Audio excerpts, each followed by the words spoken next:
din Razna Crăciunului,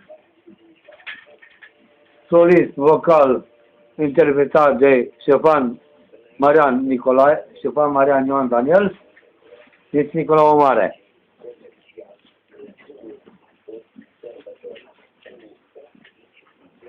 Închide ușile. Închide ușile.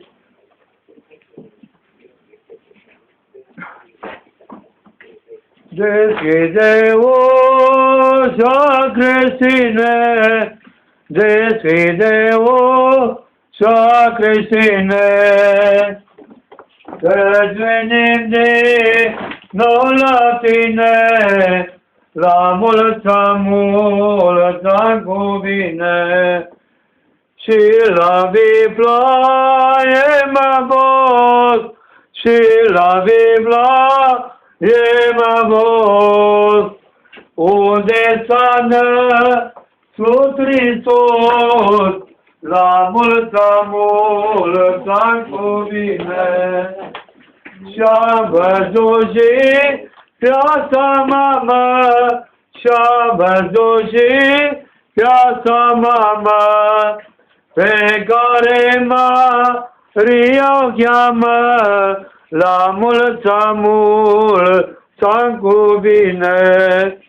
Cum umbla de casă în casă, cum umbla de casă în casă, ca pe Fiul el să-l nască, la mulți ani cu bine.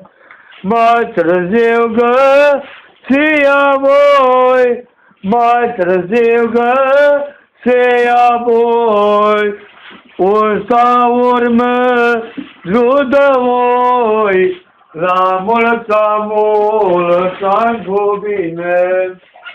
Și aici pe jos, și aici pe jos, s-a născut Domnul Hristos, la mulți ani cu bine. Păstorii cu flori în mână, păstorii cu flori în mână, împleteți-mă drăgunună, la mulți ani cu bine. Care cu puterea sa, care cu puterea sa, el va părăsi lumea, la mulți ani cu bine.